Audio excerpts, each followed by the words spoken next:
Halo Sobat Sastra, kembali lagi pada kanal kami yang akan membahas mengenai cerita pendek karya M. Raudah Jamba yang berjudul Cerita dari Kampung Petalangan. Nah, di sini saya tidak sendirian, saya ditemani oleh dua narasumber tercantik kita. Mohon perkenalkan dirinya, Kak. Baik, perkenalkan aku Ruth Luman Raja. Kalau aku Naswa Alisa Putri. Sahai dong ke kamera. Oke, kan tadi udah aku bahas ya tentang judulnya, yaitu Cerita dari Kampung Petalangan. Nah, kira-kira cerita dari Kampung Petalangan itu apa sih, Kak?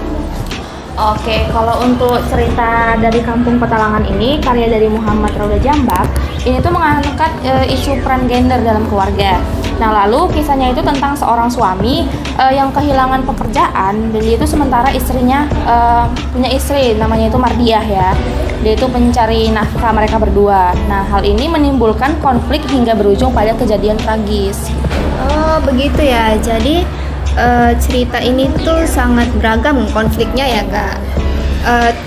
Kan karena ini sebuah cerita pendek, tentunya ini kan sebuah tulisan ya kan, Kak. Nah, ada nggak sih, Kak, makna kata yang terkandung dalam tulisan itu? Tentunya banyak ya, apalagi makna katanya itu ada denotasi dan juga konotasi dalam cerpen ini. Dan juga dia itu bukan lebih dari sekedar arti dasarnya doang. Contohnya itu pada kalimat pembuka, yaitu hujan masih belum jengah menitikkan derai tangisnya. Itu salah satu kalimat dalam cerpen tersebut. Secara harfiah, hujan itu kan bukan berarti air yang jatuh dari langit aja, tetapi dalam konteks cerpen ini, hujan itu digambarkan seolah menangis gitu ya. Menangis dan menciptakan suasana yang sedih. Nah, lalu ada juga kata gulana yang berarti sedih, tetapi dalam cerita ini dia itu dihubungkan dengan ungkapan seperti beliung yang menderes batang nadi. Nah, itu juga menggambarkan kesedihan yang lebih mendalam gitu. Begitu ya. Oke, Sobat Sastra, di pembahasan kita ini salah satunya kita akan membahas mengenai teori yang akan dipakai. Nah, nama teorinya itu semantik leksikal. Apa sih itu semantik leksikal, Kak? Nah, jadi kan seperti yang udah kita ketahui, udah kita pelajari tentang semantik leksikal kan. Kalau semantik leksikal ini dia merupakan makna yang sebenar-benarnya yang berasal dari kamus. Semantik leksikal juga dia fokuskan pada pembahasan sistem makna yang terdapat dalam kata gitu, Kak. Oke, di cerpen ini kan terkandung banyak makna ya kan, Kak? Terutama pasti ada dibuat kumpulan katanya gitu. Bisa nggak sih, Kak, jelasin kumpulan kata dalam cerpen ini tuh ada apa aja gitu? Dalam cerpen itu kan banyak kumpulan katanya kan, seperti dia di dalam cerpen itu menyinggung tentang alam dan cuaca, seperti dalam kata seperti hujan, butir-butir air, daun-daun, jalanan basah, deru angin gitu. Terus juga ada juga dia menyinggung tentang perasaan, seperti perasaan gulana, perasaan sedih, kecewa, marah.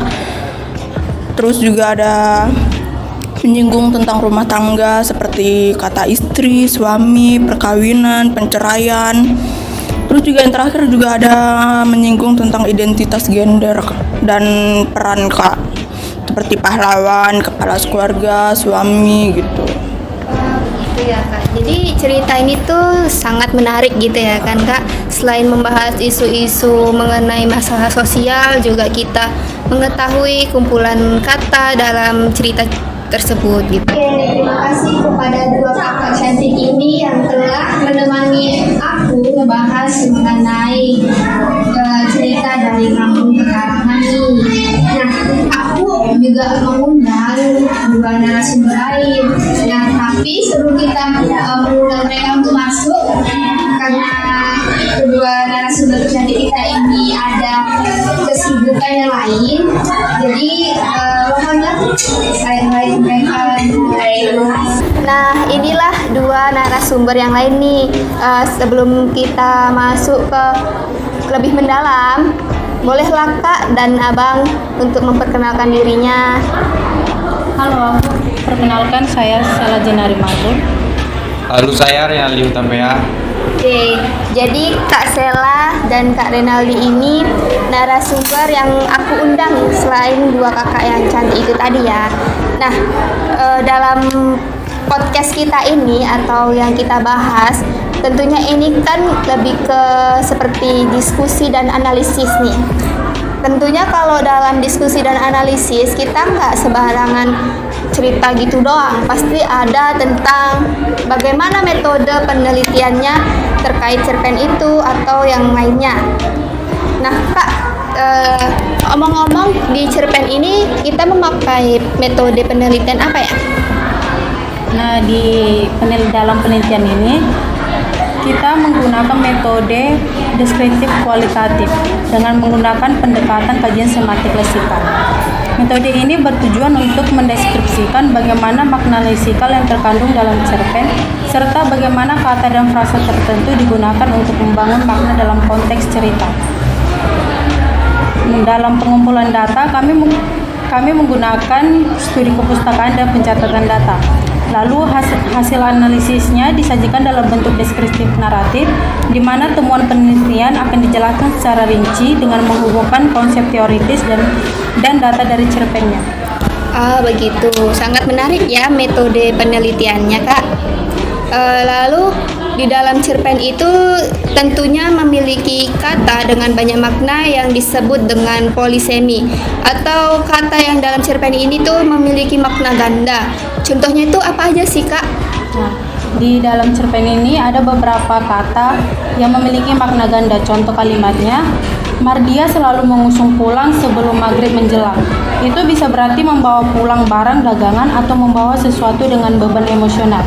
Lalu yang kedua, contoh kalimatnya itu belati di tangannya memerah. Bisa berarti menjadi merah karena darah atau bisa juga bermakna tindakan melukai seseorang.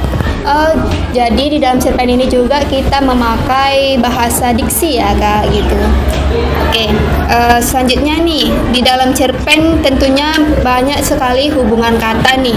Nah di dalam cerpen itu hubungan katanya itu ada apa aja sih Bang? Oke, baik. Di dalam cerpen itu ada dua hubungan kata. Yang pertama sinonim dan antonim. Untuk contoh dari kata sinonimnya seperti kutipan kata pada Gulana, pedih, luka, yang dimana pada ketiga kata ini menggambarkan kesedihan. Lalu yang untuk kedua itu ada antonim, yang berarti kata dengan makna berlawanan, yang dimana dalam cerpen ini menggambarkan perasaan tokoh utama yang berubah dari percaya menjadi curiga. Begitu Kak. Gitu. Selain dari hubungan kata sinonim dan antonim ini, pastinya ada yang lainnya kan Kak? Maksudnya itu seperti kata spesifiknya dan kata umumnya. Boleh nggak sih Bang dijelaskan? Boleh Kak. Ini seperti kata belati, di mana belati ini artinya bagian dari kategori senjata tajam. Lalu yang kedua ada kotak-kotak, yang dimana dalam artian bagian dari kategori makanan. Lalu yang terakhir ada pagi, siang, maghrib, malam, yang artinya itu bagian dari kategori waktu Kak. Begitu. Begitu. Jadi di dalam cerpen juga kita nggak bisa yang asal ngebuat gitu ya Bang? Iya betul Kak. Gitu.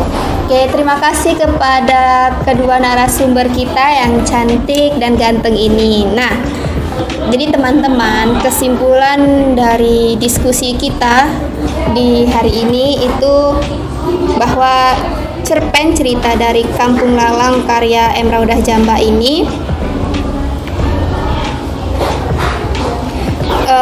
dapat disimpulkan bahwa pendekatan semantik leksikal memberikan wawasan yang lebih dalam terhadap makna yang terkandung dalam teks sastra.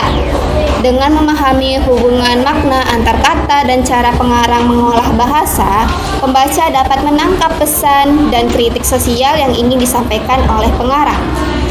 Cerpen ini juga melalui pilihan leksikalnya menggambarkan pergulatan batin tokoh utama dalam menghadapi perubahan peran gender serta bagaimana konstruksi sosial tentang maskulinitas dan pencari nafkah mempengaruhi dinamika keluarga dan masyarakat. Dengan demikian, analisis semantik leksikal tidak hanya memperkaya pemahaman terhadap cerpen ini, namun juga menunjukkan bahwa bahasa memiliki peran yang signifikan dalam membentuk dan mengungkapkan makna dalam karya sastra. Nah, terima kasih telah menonton diskusi kita hari ini dan sampai jumpa di konten selanjutnya. Dadah!